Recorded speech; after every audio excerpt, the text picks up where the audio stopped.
In this lecture, we will cover one question from ICMAP S4 Strategic Management Accounting paper. Activity based costing का ये question है और mock questions में question number 4 है Salman limited. Read करते हैं question को। सबसे पहले रिक्वायरमेंट को रीड करते हैं। इसमें कह रहे हैं the full production cost per unit हमने फाइंड करनी है प्रोडक्ट ए की। इसका मतलब है कि वेरिएबल कॉस्ट भी क्वेश्चन में दी हुई होगी मटेरियल और लेबर से रिलेटेड, और हमें ओवरहेड्स जो है फिक्स कॉस्ट जो है वो फाइंड करनी होगी using activity based costing principles को अप्लाई करते हुए, ताकि हमारे पास फुल प्रोडक्शन कॉस्ट आ जाए। तो रीड करते हैं। Salman limited is engaged in the manufacturing of two products A and B that go through some same manufacturing process. The company uses activity costing method for allocating the overheads to its product. The production data related to both the product is as under.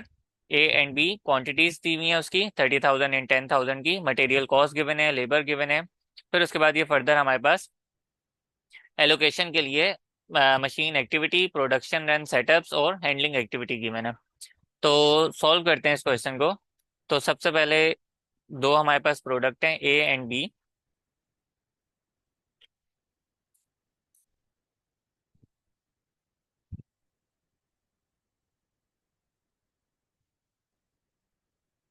A and B में हमारे पास सबसे पहले जो cost आ रही है material cost आ रही है। अच्छा, हमने फाइंड क्या करनी है? पर यूनिट कॉस्ट फाइंड करनी है ना। तो यहाँ पे सारा डेटा जो हमने लिखना है वो पर यूनिट में होना चाहिए। तो सबसे पहले मटेरियल कॉस्ट आ जाएगी per unit. Material cost directly question में गिवन है 750 की और 3000 की, 750 एंड 3000 की। मटेरियल के बाद लेबर कॉस्ट आ जाएगी, direct labour cost. Direct labour cost जो डायरेक्ट लेबर आवर्स हमें गिवन है 0.75, और similarly direct labour cost per direct labour are given है। ठीक है, हमें क्या चाहिए? पर यूनिट चाहिए ना। Direct labour cost per unit चाहिए, लेकिन ये पर आर में गिवन है, तो इसको कन्वर्ट कर लेते हैं।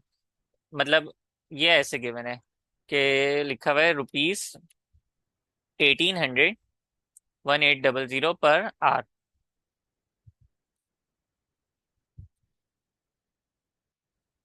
ठीक है, मैं कन्वर्ट करना सिखा रहा हूँ। आवर्स जब दिए हुए हों तो उसको यूनिट में कैसे चेंज करना है। अभी हमें क्वेश्चन में दिए हुए हैं 1800 रुपीज, 1800 पर आवर ना। ठीक है, पर डायरेक्ट लेबर आवर गिवन है तो इसको ऐसे लिख लिया मैंने। और हमें गिवन है direct labour hours per unit. ठीक है, मतलब 0.75 hours per unit, 0.75 hours per unit.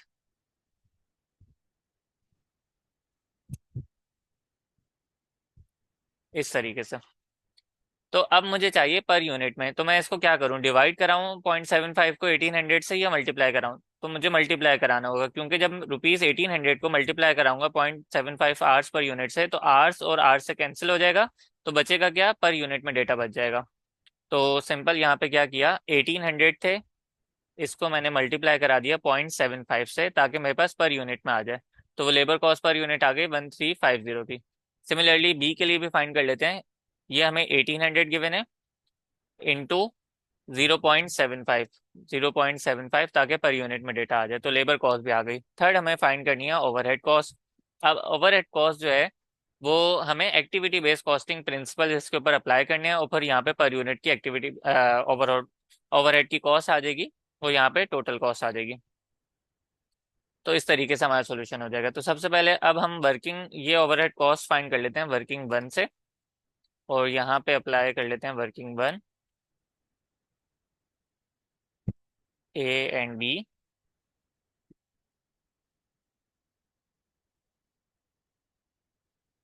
और सिमिलरली वर्किंग, इसको थोड़ा सा नीचे करके वर्किंग 1.1 कर लेते हैं यहाँ पे।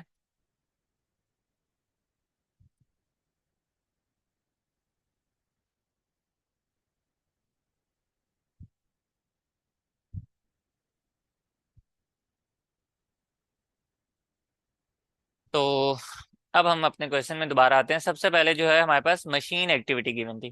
ठीक है, और उसकी अमाउंट कितनी है? 45 मिलियन की। अब मशीन एक्टिविटी को इसके बेसिस फाइंड करते हैं कि किस बेसिस पे ये इसको हमने एलोकेट करना है। तो मशीन आवर्स पर यूनिट जो है ये इसकी बेसिस हो जाएंगी। मशीन एक्टिविटी कितनी है? 45 मिलियन की। मशीन आवर्स पर यूनिट दिए हुए 3 आवर्स एंड 9 आवर्स। तो सबसे पहले अगर मैं क्वांटिटी चेक करूं कि ए एंड बी की क्वांटिटी कितनी है, क्वांटिटी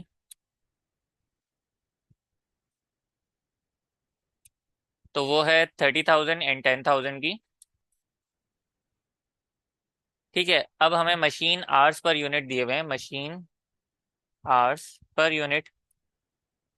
वो कितने दिए हुए हैं machine hours per unit? 3 hours and 9 hours, 3 hours and 9 hours. मुझे क्या चाहिए? टोटल मशीन आवर्स चाहिए। ये पर यूनिट में थे, मुझे चाहिए टोटल मशीन आवर्स। तो मशीन आवर्स पर यूनिट 3 है, तो जब मैं इसको क्वांटिटी से मल्टीप्लाई करा दूंगा तो टोटल मशीन आवर्स आ जाएंगे। तो 3 को 30,000 से मल्टीप्लाई करा दिया। सिमिलरली यहाँ पे 9 को 10,000 से मल्टीप्लाई करा दिया ताकि टोटल मशीन आवर्स आ जाए। और इन दोनों का टोटल कर लेते हैं, तो वो हो गया 1,80,000। ये कॉलम जो है टोटल का बन जाएगा। और यहाँ पे एक वर्किंग करके हम यहाँ पे क्या फाइंड कर रहे हैं कि, तो यहाँ पे हमारे पास मशीन, सबसे पहले अभी हम क्या सॉल्व कर रहे हैं? मशीन एक्टिविटी ना, रिलेटिंग टू मशीन एक्टिविटी। तो मशीन एक्टिविटी यहाँ लिख लेते हैं। टोटल इसकी अमाउंट कितनी है? 45 मिलियन की, 45 मिलियन। और इसको डिवाइड कराया हमने 1,80,000 से, मतलब टोटल मशीन आवर से, ताकि पर मशीन आवर का रेट आ जाए। अब इस पर मशीन आवर के रेट को हमने जो ए में आवर्स लगे हैं उससे मल्टीप्लाई करा दिया 90,000। सिमिलरली इस पर मशीन आवर के रेट को जितने बी में आवर्स लगे हैं उससे मल्टीप्लाई करा दिया। तो ये हमारे पास मशीन एक्टिविटी हो गई। फिर उसके बाद है production run setup, setup cost. ठीक है, सेटअप कॉस्ट जो है हमारे पास, सेटअप पीरियड वो कितने हैं? 40 एंड 60, 40 एंड 60। तो यहाँ पे टोटल सेटअप्स फाइंड कर लेते हैं। ये आ गए 100। सिमिलरली अब इनको ए एंड बी में एलोकेट कर देते हैं। तो सेटअप कॉस्ट को एलोकेट कर रहे हैं।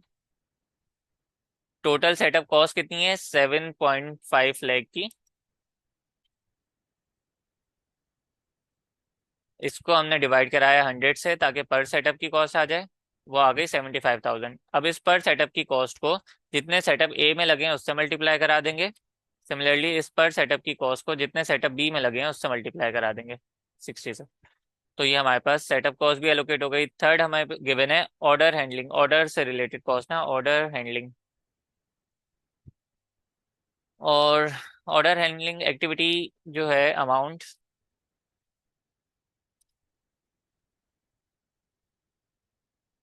ऑर्डर हैंडलिंग पर पीरियड कितने हैं? 50 एंड 200, 50 एंड 200। तो यहाँ पे टोटल पहले फाइंड कर लेते हैं। 250 आ गए। अब यहाँ पे पर ऑर्डर हैंडलिंग की कॉस्ट फाइंड कर लेते हैं। 10500 000 को डिवाइड करा दिया 250 से, ताकि ये आ गई हमारे पास 42,000। इसको हमने मल्टीप्लाई कराया जितने ए में ऑर्डर हैंडलिंग हुए हैं वो कितने हैं? 50। और फिर सिमिलरली इसको हमने मल्टीप्लाई करा दिया जितने बी में हुए हैं वो हैं 200। तो ये हमारे पास क्या हुआ? टोटल कॉस्ट जो थी वो हमने एलोकेट कर दी ओवरहेड्स की। इनका टोटल कर लेते हैं।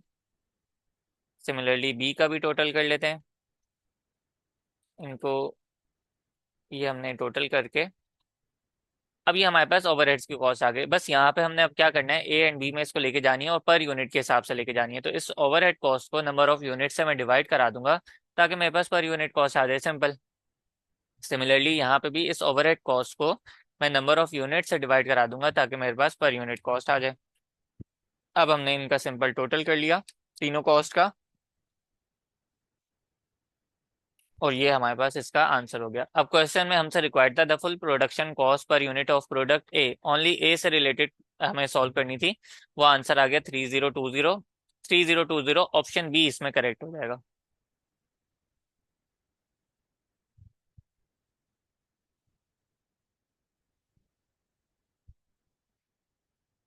तो ये हमारे पास वर्किंग वन थी, और वर्किंग वन में जो चीज़ें रिक्वायर्ड थी वो हमने वर्किंग 1.1 में सॉल्व की थी।